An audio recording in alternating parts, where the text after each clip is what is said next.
Halo guys, Assalamualaikum warahmatullahi wabarakatuh. Izin memperkenalkan diri, nama saya Safira Nova Edrea dengan NPM 2313053017. Di sini saya akan menjelaskan tutorial tentang uji validitas dan reliabilitas dengan data yang saya punya. Selamat menyaksikan. Baiklah, untuk mencari data validitas dan reliabilitas, kita memerlukan data kuesionernya terlebih dahulu. Nah, di sini sudah terdapat data kuesionernya. Selanjutnya yang kita persiapkan yaitu nilai R tabelnya. Nah, ini sudah ada nilai R tabelnya dan juga aplikasi SPSS-nya. Nah, sebelum itu, untuk mencari data validitas dan reliabilitas itu kita harus memenuhi persyaratannya terlebih dahulu. Persyaratan uji validitas yang pertama itu ada nilai R hitung harus lebih besar daripada nilai R tabel, dan yang kedua nilai signifikan atau sig-nya itu lebih kecil dari 0,05. Sedangkan untuk menguji reliabilitas itu nilai Cronbach alfanya harus lebih besar dari 0,6. Oke, langsung saja kita mulai. Yang pertama, ini kita masuk ke data kuesionernya terlebih dahulu. Nah, kita copy data kuesionernya ini untuk kita input ke SPSS-nya. Yang kita copy itu nilai-nilainya saja ya.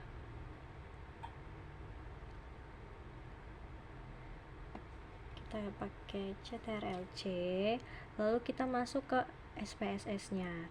Nah, tampilan SPSS itu seperti ini. Lalu di sini kita input datanya dengan Ctrl V.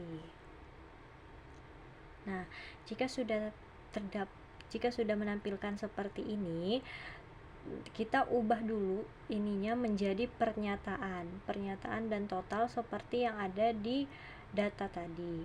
Caranya kita ke variable view, lalu name ini kita ketik dan kita Ctrl F.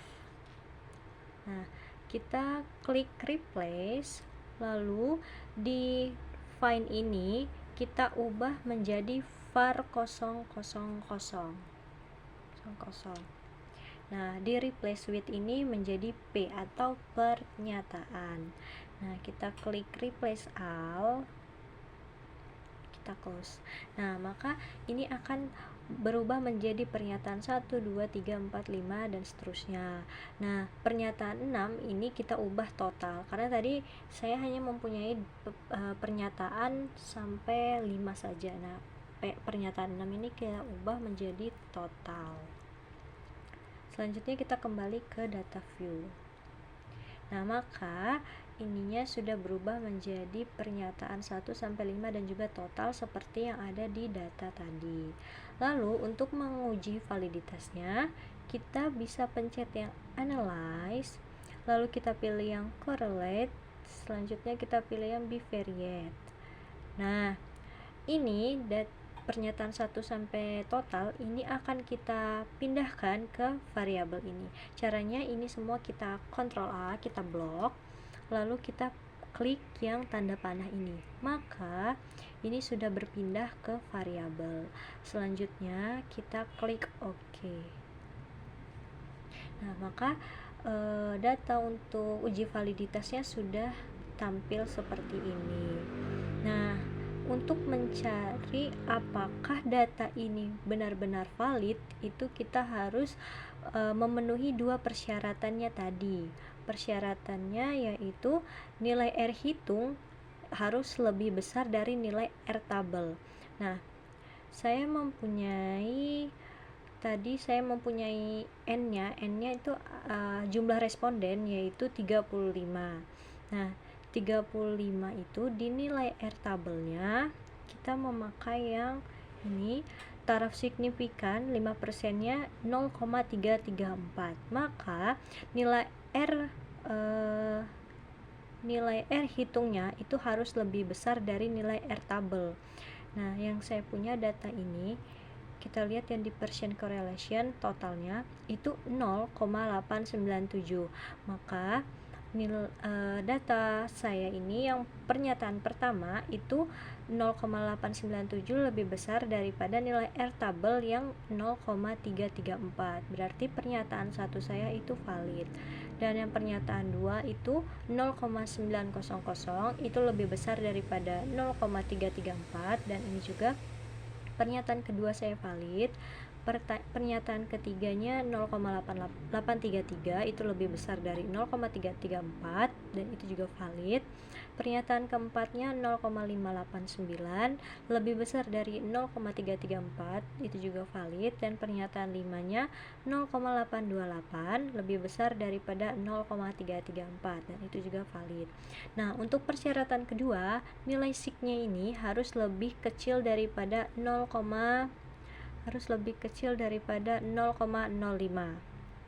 Nah, data yang saya punya ini nilai signya di pernyataan 1 di total ini adalah 0,00. Maka nilai pernyataan 1 saya ini lebih kecil daripada nilainya 0,05. Yang pernyataan 2 juga seperti itu sampai pernyataan 5. Maka nilai atau data yang saya punya ini bisa dikatakan valid. Selanjutnya kita mencari reliabilitas. Apakah data yang saya punya ini reliable atau tidak? Caranya dengan kita masuk ke data yang saya punya tadi ini, lalu kita ke analyze. Selanjutnya kita pilih yang scale. Kita pilih yang reliability analysis. Selanjutnya ini pernyataan 1 sampai 5 tanpa total ini kita pindahkan ke item. Caranya kita Ctrl A, lalu kita pencet Ctrl dan kita klik yang di bagian total. Nah, selanjutnya kita klik yang tanda panah. Nah, maka pernyataan 1 sampai 5 akan berubah atau berpindah ke item tanpa dengan totalnya. Selanjutnya kita klik yang statistik.